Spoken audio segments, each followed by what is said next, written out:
João 9. Nós vamos aqui aprender acerca de propósito. Amém? Ouviu um amém, um aleluia ali, você vai receber, irmão, quem disse aí. Nós vamos aqui aprender acerca de propósito, amém, igreja? E eu tenho certeza, quem aqui tem promessa de Deus aí, diga amém. Quem tem uma missão de vida, diga amém. Então essa manhã, meu irmão, ou você sai daqui crendo nisso, ou eu não sei mais o que fazer. Aqui, ó, vamos ler aqui, está na versão NVI, tá bom? E diz o seguinte, João aqui: e passando Jesus, viu um homem cego de nascença.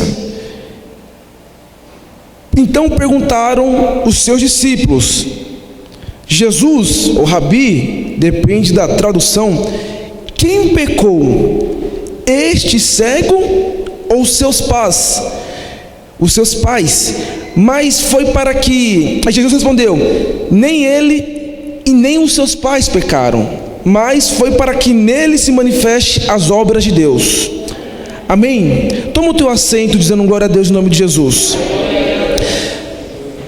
Como eu disse, nós vamos aprender acerca do propósito, né? O que é o propósito de Deus? E se você tem um propósito, nós estamos aqui para alinhar. E se você ainda não pratica aquilo que Deus chamou você para fazer, se ainda você não executa o chamado que Deus tem para a tua vida, esta manhã é uma manhã de decisão para todos nós. E eu me coloco nisso, eu sou o primeiro a me colocar, a tapar as brechas, a tapar as falhas, os vícios ocultos que só Deus vê ao nosso respeito.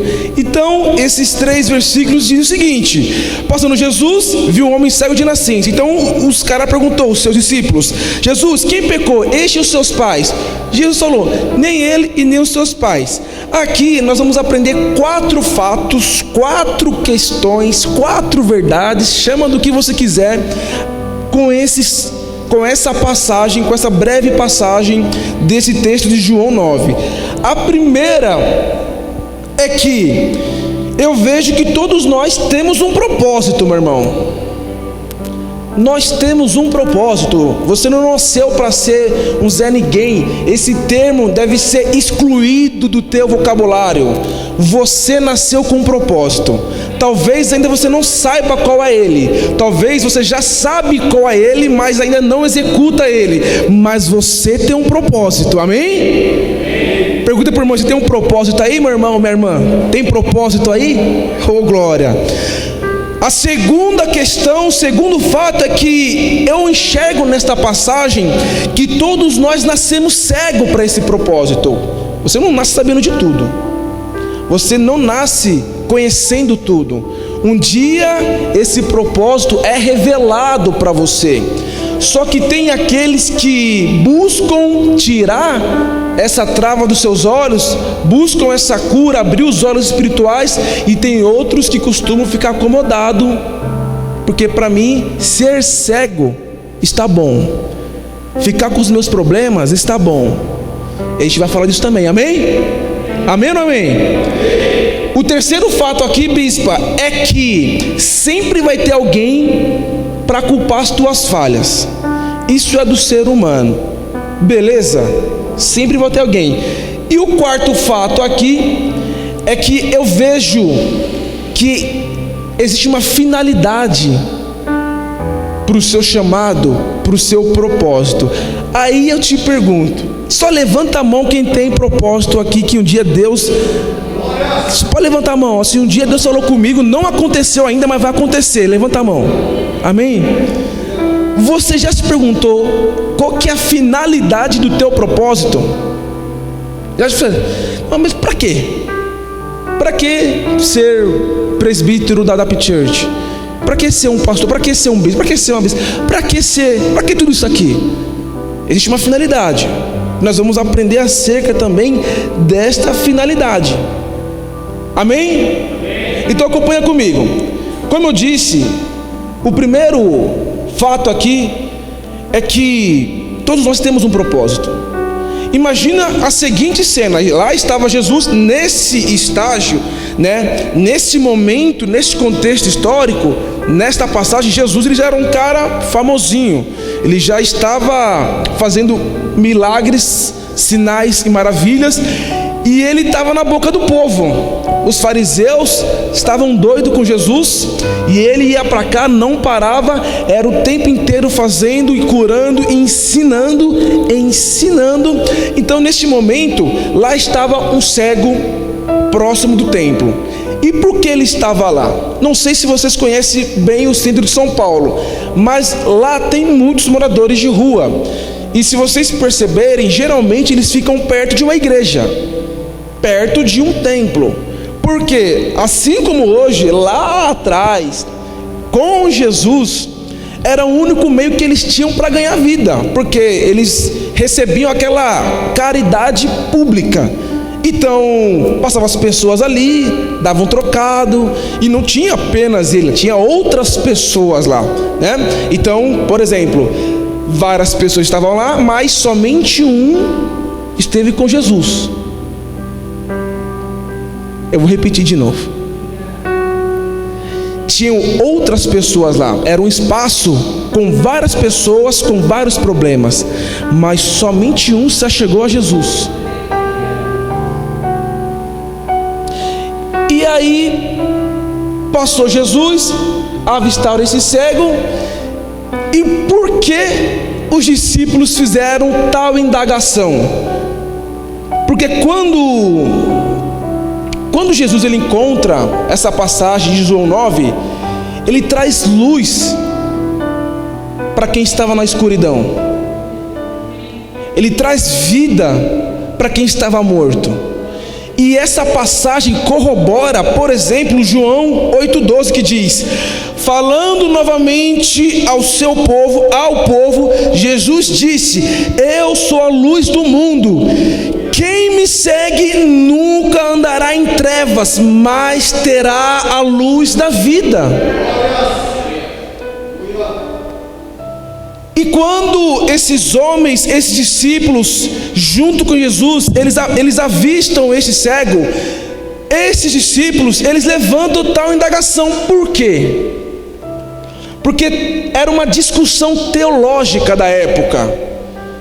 Toda pessoa que sofria de uma enfermidade ou de um sofrimento, havia uma crença de que esse sofrimento, essa enfermidade era devido aos pecados dos seus pais, algo que passou de geração para geração. Como diz, por exemplo, essa base textual, esse conceito de que eles pensavam: poxa, esse cara não tem duas pernas, essa mulher aqui vive enferma, essa aqui vive em depressão. Então acreditava-se que o pai, a linhagem dela pecou. Por quê? Porque já existia, obviamente, o Velho Testamento, e é o mesmo de hoje, de Êxodo 20, no versículo 5, que dizia o seguinte: Deus falando naquele primeiro período, Velho Testamento: não te prostrarás diante deles, nem prestará culto, porque eu, o Senhor teu Deus, sou Deus zeloso, que castiga os filhos pelos pecados dos seus pais, até a terceira e a quarta geração daqueles que me desprezam. Então havia o que? Uma discussão teológica. Então, Jesus, olha, essa questão aqui é o seguinte: esse cara aqui, foi ele que pecou mesmo? Ou seus pais pecaram? Jesus já acaba com tudo, ele é incisivo em dizer a resposta: nem ele e nem os seus pais pecaram, nenhum dos dois pecaram. E isso levanta uma questão, porque o que você enxerga em sua própria vida? O que nós enxergamos com as nossas próprias vidas, os nossos problemas, as nossas frustrações, eles são maiores do que o nosso propósito? Será mesmo? Você pode dizer assim: nossa, mas eu realmente tenho grandes problemas. Mas Deus manda dizer: o teu propósito é maior. você pode dizer e olhar com seus olhos físicos que você tem realmente problemas, mas o seu problema, ele é material. O seu problema às vezes é uma questão de atitude sua, de querer transformar. Ele é físico, ele se resolve agora. O seu propósito, ele é eterno. Ainda que você não tenha forças, é possível, por meio de uma decisão sua, sair do comodismo, tomar uma decisão e avançar para aquilo que Deus te chamou. Hoje Deus quer que você saia daqui, meu irmão, renovado em nome de Jesus, restaurado, ciente do que você quer para a tua vida. Uma decisão a ser tomada. Uma decisão a ser tomada. Porque a forma com que você olha as coisas define muito o resultado final dela. Por exemplo, estava aquele homem cego, sofrendo, é um problema na vida de qualquer pessoa.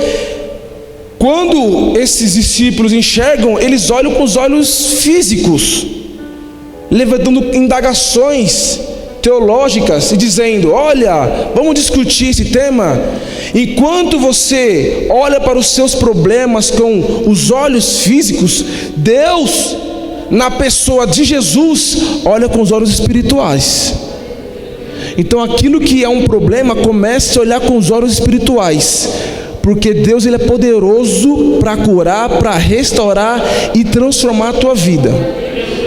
A verdade é que Deus nos formou, nos criou para exercermos o reino de Deus por meio do nosso propósito, cada um com a tua função, cada um com o teu jeito.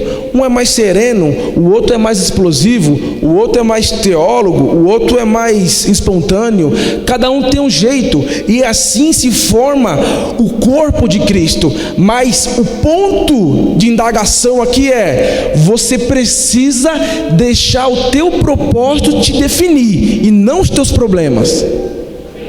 Inverter, você vai começar a partir de hoje deixar o teu propósito fluir dentro de você, e não os teus problemas. Você sempre vai ter, você sempre vai ter, meu irmão, vai ter. Eu, na última vez, não sei se foi a última vez ou a penúltima vez que eu preguei, que eu disse aqui que os seus problemas, eles não podem ser maiores que os seus propósitos. Os seus problemas são passageiros, mas o teu objetivo, o teu chamado, ele é eterno. Você precisa crer nisso. Em Provérbios 19, 21, diz o seguinte: muitos são os planos no coração do homem, mas o que prevalece é o propósito do Senhor. Meu irmão, você pode planejar o seu ano, se Deus não estiver no meio, não vai dar certo. Você pode planejar fazer uma faculdade, pode planejar comprar uma casa, tudo isso é benéfico, mas se não for Deus no meio, meu irmão, vai por mim, você até vai fazer tudo isso, mas quando chegar lá, você desiste do seu chamado. Porque o que mais acontece é isso, bispa, eu estou mentindo? Deus abençoa a pessoa porque Ele está vendo que é uma serva fiel, uma filha fiel, um filho, um homem de Deus. Deus prospera, dá casa, dá carro. Aí quando Deus dá essas coisas, a pessoa para de vir para a igreja. Alguém conhece alguém assim? Porque quer ficar no aconchego da casa, quer ficar no aconchego, quer dar aquele rolezinho com a família, tudo isso é benefício. Mas lembre-se, porque foi Deus quem te deu, foi Deus que te prosperou, e assim como Ele prosperou, Ele prospera, Ele também tira o que Ele te deu.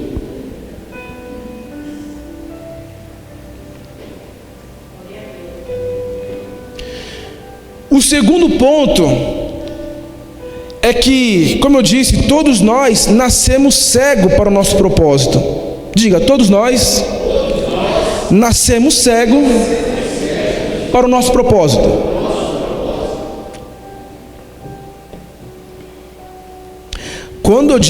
quando eu faço essa colocação de ser cego, eu não estou falando fisicamente. Estou conotando aqui na visão espiritual. Que, como eu disse no começo, em um dado momento, revela-se esse chamado para você.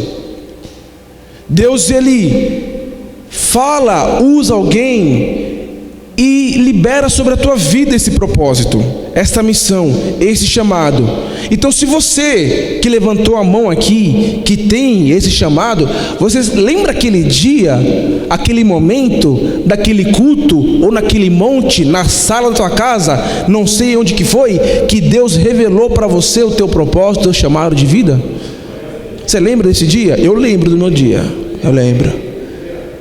O meu estava num monte, com o louvor da igreja da época, da igreja que eu era. Tinha 16 anos de idade. Eu lembro como se fosse ontem. E você, meu irmão? Pergunta para o teu irmão, você lembra desse dia, meu irmão, minha irmã? Pode perguntar, você lembra, meu irmão? Passou-se quanto tempo? E eu te pergunto, aconteceu na tua vida?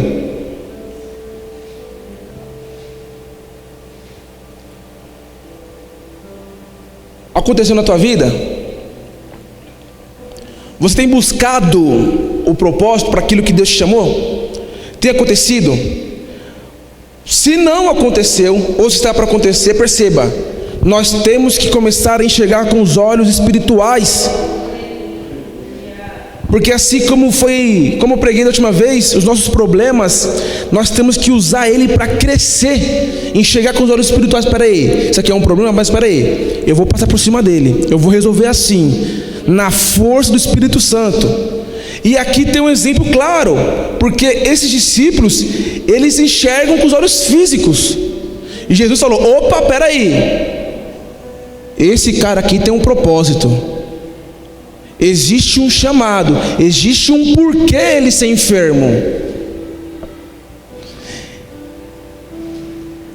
E por que ele enfermo, existe um propósito. E que propósito é esse aqui com este homem, com este cego? Por que esse propósito? Cada um tem um chamado, cada um tem uma convicção daquilo que Deus quer para a sua vida. E o propósito, ele existe, porque Deus revela, mas Deus jamais, nunca, em hipótese nenhuma, vai te mostrar o processo. Ele te mostra, olha, Everton, aqui está a tua promessa, aqui está o teu alvo, aqui está, Joyce, aquilo que Deus te revelou, aqui está, meus irmãos, minhas irmãs, aquilo que Deus quer que você alcance. Só que bem distante está você aqui começando, e nesse processo existem as frustrações, existem as lutas, existem as percas, existem os problemas, as angústias da alma. Sabe por que Deus não te mostra esse processo? Porque se Ele te mostrar, você desiste. Você desiste. E eu te provo isso, porque historicamente Deus não mostra o processo, porque você desiste. Se José soubesse que ele iria ser vendido, traído pelos irmãos, sofrido na prisão, perseguido pela mulher de Potifar, se ele soubesse das angústias que ele passava, ele é homem assim como eu e você. Olha, existe aqui o seu diploma, tá, querido? 5 anos de faculdade. E você está lá no começo. Aqui tem noite sem dormir, abrir mão de pizza, abrir mão de rolezinho, abrir mão de muitas coisas, piriri, pororó, parará. Olha, você quer comprar aqui uma casa? Você está lá no começo. Aqui tem muitos problemas. a serem passados. Olha, eu quero ser um pastor na Adapt Church. Aqui tem renúncia, tem santidade, tem busca, estudar, se aperfeiçoar. Aqui nesse processo de independente do cargo eclesiástico, tem responsabilidade, tem que ter maturidade. Tudo isso você aprende, ninguém nasce sabendo de tudo isso. Tem as mentiras a teu respeito, tem as fofocas a teu respeito, tem as calúnias a teu respeito, tem as difamações. Existe um mundo de problemas para chegar até o seu resultado final, e diga amém por isso. Então, Davi, ele foi, por exemplo, ungido quando era jovem. Os estudiosos, os eruditos dizem que foi com mais ou menos entre 15 a 20 anos de idade. Não se sabe ao certo. Mas somente 15 anos depois, ele foi assumir o reinado de Israel. E você sabe o que aconteceu nesse meio período, nesse extenso período? O próprio rei de Israel, Saul, o perseguiu incansavelmente. Os seus soldados o perseguindo, e Davi se escondendo nas cavernas. Mas ele tinha uma promessa, ele tinha uma unção sobre a vida dele. E assim como aconteceu com ele e com muitos outros, como acontece até os dias de hoje, vai acontecer sobre a tua vida, meu irmão. Em nome de Jesus, eu profetizo que Deus vai derramar sobre você o engajamento, vai derramar sobre a tua cabeça, sobre a tua mesa, uma unção de ousadia, uma força que vem do Espírito Santo para você alcançar o teu chamado, em nome de Jesus. Lembre-se, tem um mundo de problemas, um mundo de problemas. O que diz em Isaías 26:3: Tu, Senhor, guardarás em perfeita paz aquele cujo propósito está firme, por quem te confia. O propósito está firme, o chamado está convicto, então vai dar certo, meu irmão. Em nome de Jesus, você que quer, aplauda o Senhor.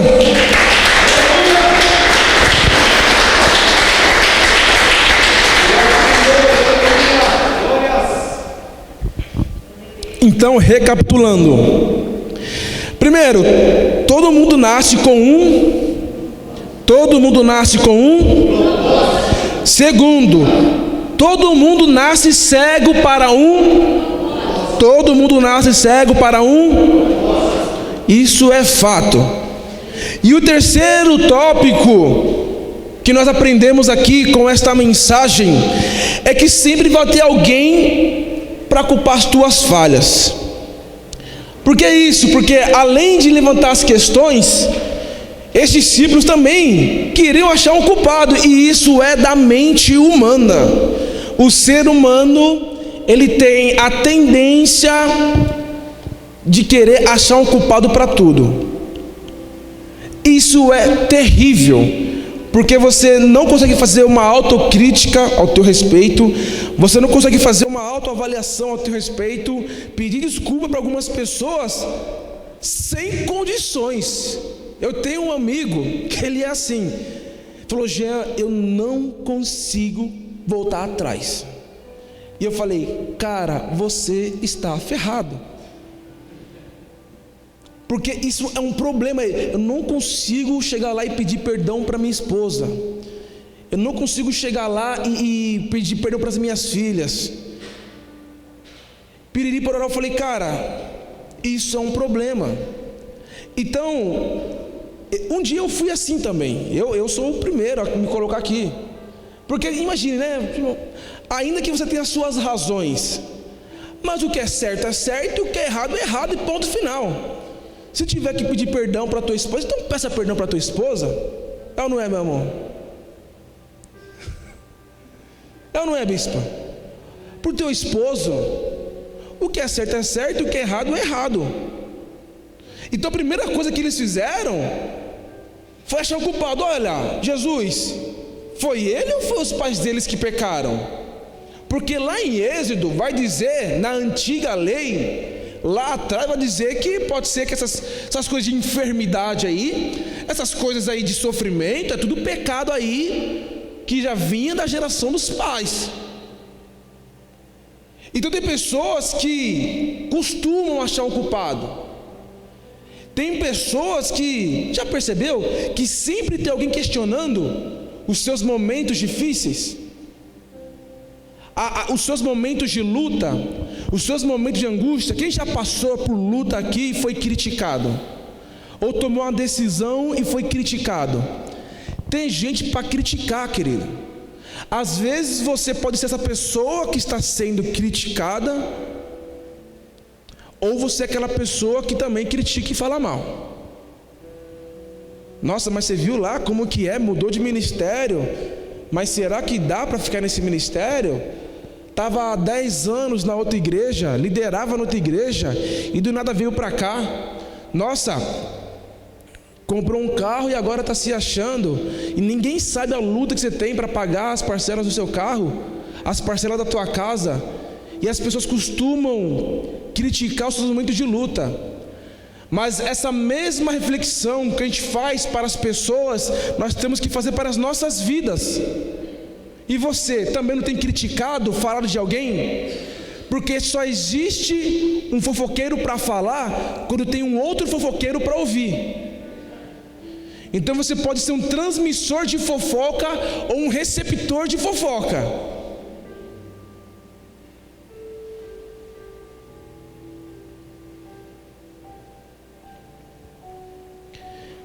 E a vida é assim, meus irmãos. É fácil culpar alguém pelas suas frustrações, ao invés de achar uma solução, de buscar uma solução. E tem pessoas que é assim, isso é do ser humano, mas nós repreendemos isso em nome de Jesus em nossas vidas. Amém ou não amém? Porque as lutas, elas sempre irão existir. A Bíblia fala em 1 Samuel da história de Ana, alguns conhecem. Esta mulher, ela viveu uma vida inteira orando a Deus, buscando a Deus e sem poder ter um filho. Só que tem um porém aqui, meus irmãos. Não é que nem hoje que eu conheço mulheres que para ela tá tudo bem não ter filho. E eu conheço, alguém conhece alguém assim? Não quero ter filho não, mas sabe como que é? Quer dar trabalho. Não é que nem hoje. Naquela época, uma mulher não gerar filhos era motivo de desonra, era uma vergonha não gerar filhos. Então imaginem que essa mulher vivia em uma sociedade, em um ambiente com outras mulheres cheias de filhos para dar e vender. E tinha essa inimiga de Ana, que era Penina. E Penina tinha muitos filhos e ela se gabava dos teus filhos. Ela falava: olha, eu tenho muitos filhos. Como que você não tem filhos, Ana? Meu Deus, tem que gerar filhos. Você é um problema. E Ana orando a Deus, Ana crendo em Deus, a ponto de ela fazer uma oração e o profeta achar que ela está embriagada, mas não, ela estava orando aos prantos, pedindo para Deus. E qual foi a oração de Ana? Senhor, se tu me deres um filho, a ele eu darei para Israel, para o teu reino. Isso aqui é profundo, porque Ana, ela tinha um propósito, ela tinha um desejo de ter filhos, e naquela ocasião ter filhos era uma honra. Então Ana, ela fala para Deus: Senhor, me dá um filho. Se tu deres um filho à tua serva, a ele o darei. Por quê? Porque aquilo que você pede para Deus tem que ter um propósito de Deus para isso. Porque ela gerou um filho chamado Samuel, um dos maiores profetas já descritos no Velho Testamento. Ou seja, Deus deu para ela. Ana precisava de um filho e Deus precisava de um profeta. Está feita a coisa. Se for para Deus te dar uma casa, se for para Deus te dar um carro, e isso não ser para exaltar o nome dele, de nada adianta. Se Deus for para te colocar numa faculdade, te dar um novo emprego, melhorar as circunstâncias da tua vida, e isso não for para gerar algo para o reino dele, de nada adianta. De nada adianta se aquilo que você quer não tem um vínculo com Deus. Não haver um vínculo com Deus. A mesma coisa é para glorificar. Com Jó a mesma coisa, tinha tudo, perdeu tudo, mas buscou, orou, perdeu tudo a ponto da tua própria esposa dizer: amaldiçoa esse Deus. Ô Jó, amaldiçoa esse Deus de uma vez por todas. Mas não, ele creu até o fim, porque aqui o nome de Deus foi exaltado, foi glorificado. Em 1 Coríntios 2:9 diz o seguinte: todavia, como está escrito, nenhum olho viu, ouvido nenhum ouviu, mente nenhuma imaginou o que Deus preparou para aqueles que o amam. Nenhum olho viu, ouvidos não ouviram, ninguém pode pensar aquilo que Deus preparou para a sua vida, mas para aqueles que o amam. Tem um porém aqui, meu irmão. Essa promessa é para aqueles que amam a Deus, bispa. Essa promessa é para aqueles que buscam a Deus, meu irmão. É essa promessa aqui. E o quarto tópico, para a gente encerrar, diz o seguinte: o propósito pelo qual nascemos, existe uma finalidade para tudo. É para isso que você nasceu, meu irmão. Neste contexto aqui, como eu perguntei, este cego, qual que era o sentido? Se nem os pais deles pecaram e nem ele pecou, Jesus disse: nenhum e nem outro. É para que a glória dele fosse manifestada, meus irmãos. Porque no versículo 25, esse cego diz: eu era cego, agora eu tenho luz, eu enxergo, eu tenho vida. O nome de Deus foi ou não foi exaltado com isso? Foi exaltado.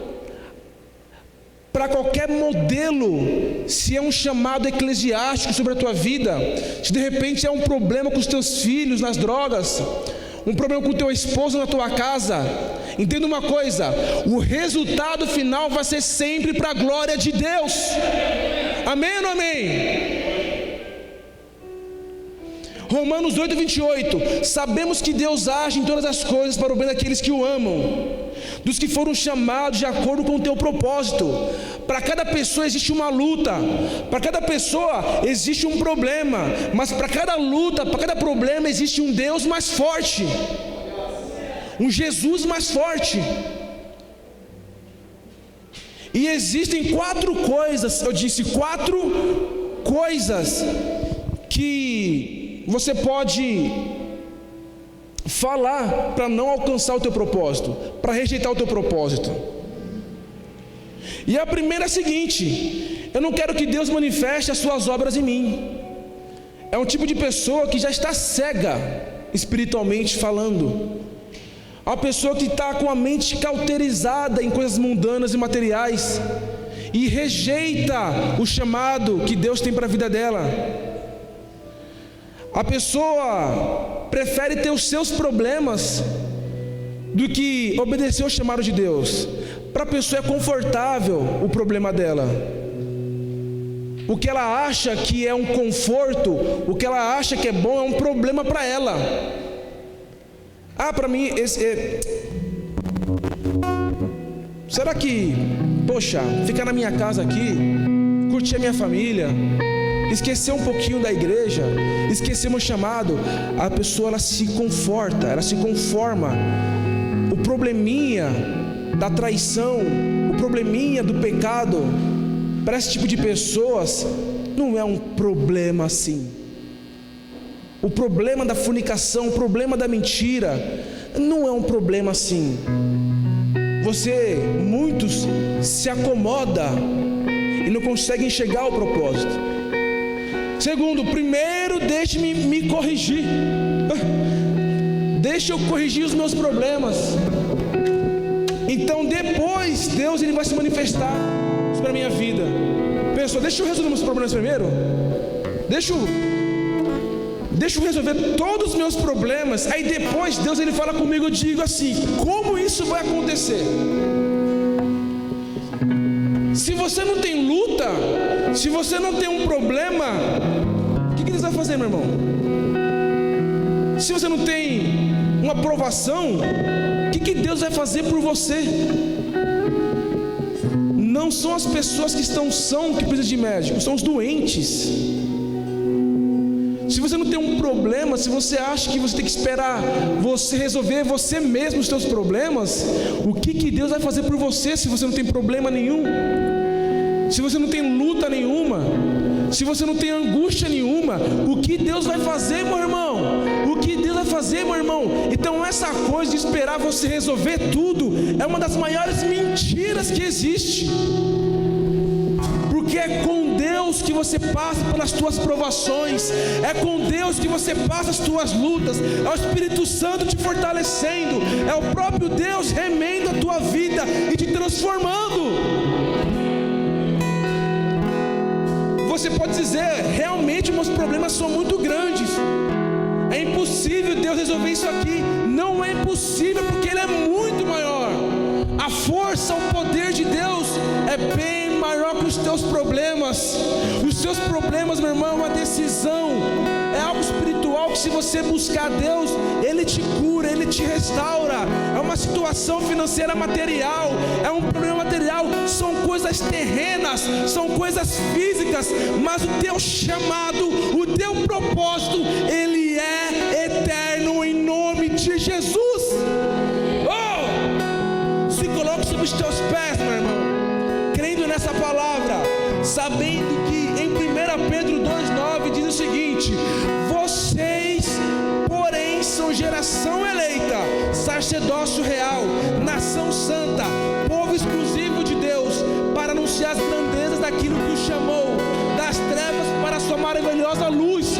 O teu propósito é exaltar o nome de Deus. O teu chamado é exaltar o nome de Jesus.